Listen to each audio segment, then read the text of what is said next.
Welcome to Art Talk Tuesday, episode number 28.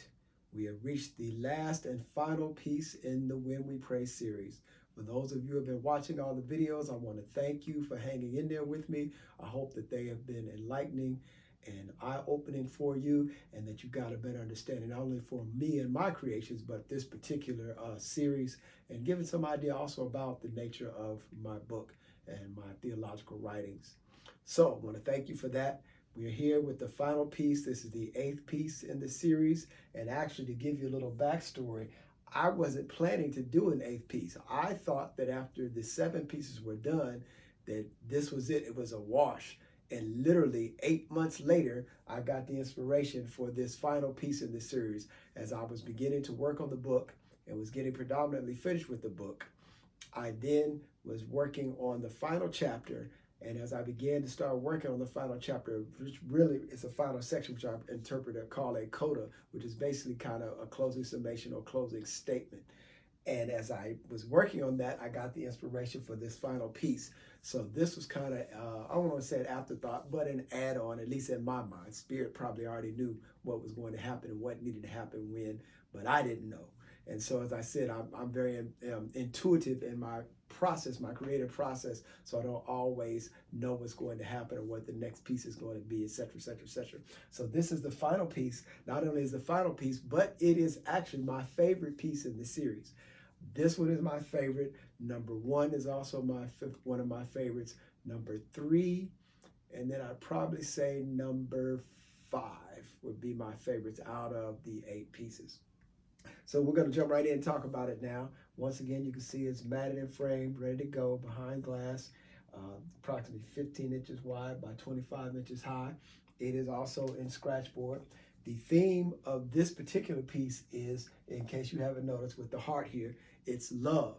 And the final chapter in my book is entitled, There Is Only Love, Coda. And that's what this is about, this whole idea of love and what that means, what that is. Love, if we look at it from a quantum physics point of view, love is a frequency. Scientists have identified the frequency, quote unquote, of the universe, which is 528 hertz. So we talk about the whole idea of love being the frequency of 500. That's 528 is just rounded down. Most people say 500.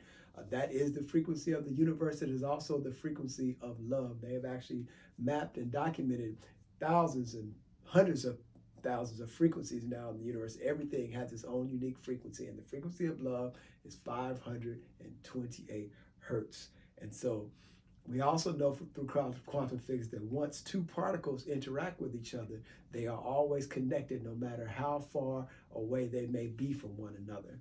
So it's something to think about as we go through our lives and interact, and our paths cross with other people, sometimes for shorter periods, other times for longer periods, sometimes years. And so after we have encountered with that person, we have begun to interact with them psychically, physically.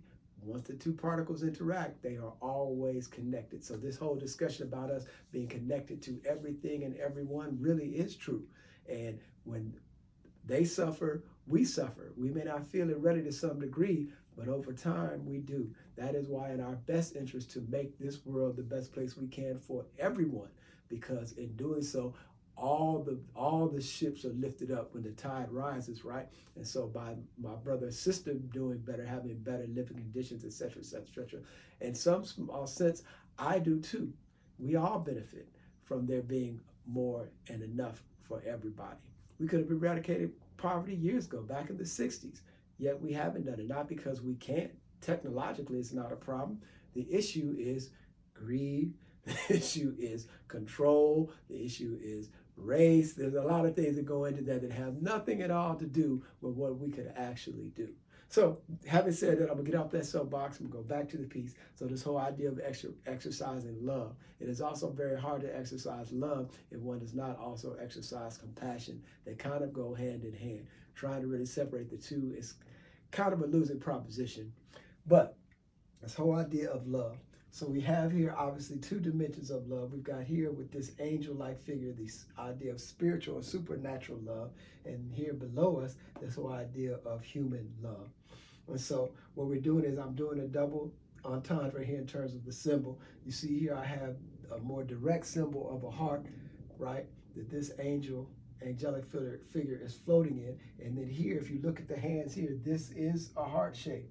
So what I'm doing is making a heart shape here. So these hands of the divine are expressing love for this figure by encompassing it, right, in divine love as this figure is in meditation. See, I've got a small heart here. So this heart is dark, actually the heart symbol. And then here in this one, and the heart on this, it's light. So I'm doing a lot of playing around with concepts here. This is an African Adinkra symbol for love. West African Adinkra symbol for love, but it's human love.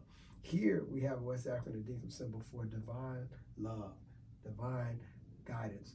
And so playing with this whole idea of the human versus divine love. And so this figure here is encapsulated in the divine love. And as we move up, right, you see the energy moving up, pulling up, out into this floating figure. So we have the figure here meditating, got his hands in the open power mudra here for devotion and power. Then it's like halo around the head. You see we've got the spiritual energies flowing, the hands of divine surrounding the figure, also imitating this idea of love, the heart flowing up to the wings of the angel here. Angelic figure, which we could interpret as a guide, you could interpret as a higher self, you could interpret it as a spiritual guide, medium, whatever you want to say. This figure too is also meditating, just as the figure below is here in the human realm. So we hit that whole idea they talk about as above, so below, as within with the heart, so without. And so that is what we're looking at here. We have to keep those principles in mind because they really are true. They really are important. So this whole idea of love, this meditating figure, this angelic figure, you see, I put the symbol for the halo here up above the head. And you see my figure is obviously a person of color. And angels meditating with the figure. See, I've got the heart here in black, mirroring the heart here in black. So the heart's being connected. And then this whole idea of love as the figure is floating, this angelic figure, the angels. This took me a lot of time to do all these figures. Believe me, if you ever to really look at this piece very closely, you'll see there's a lot of little detail in here.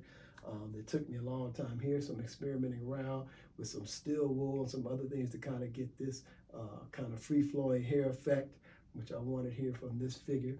And you see, I noticed the figure to kind of purposely androgynous. You would assume that it's a male figure, but if you kind of look at the face and the hair, you're not really so sure. So I just wanted to kind of play around with that idea of the androgyny of angelic beings because they don't have sex. It's not something that's part of their DNA, for lack of a better term. Male, female, those are human constructs. These are bifurcations. And we all know that each of us has some of the other within us. You know, men have estrogen just like women have testosterone, maybe at lower levels, but we do have it. So everything that we need is always within us. And the same thing here with spirit. And then the hands of divine flowing in this idea of love, the figure here with the heart. And so that's what we got with this piece, this whole notion of love and what it means, what it can be. And love lifts us. It lifts us up. When we go into these higher frequencies, because 500 hertz is a higher frequency, love lifts us. This is when I use a lot of times I use in theological searches that circle the term anagogy. So something is anagogical. That means it is uplifting. It lifts us up. It takes us to a higher spiritual plane, to a higher place. And so love does lift us. And that is what we are all seeking because we all want to be loved. We all need love. Some of us deny that, but we know that deep down inside it is true, and everything exists in love. It is the harmonious sound of the universe. It is coming forth from the divine every minute. All we have to do is stop and breathe and connect to that source of love that is already there, always present, ever open, ever ready to expand out to us. And so that is it for this series. Starting next week, I'm going to be going into some of my yoga pieces for my yoga series. There's 15 watercolors in that series and about 4 or 5 acrylic pieces that I also created for the yoga series. We're also going to go back to the wider format probably, so some of you will appreciate that. And thank you for tuning in. Peace.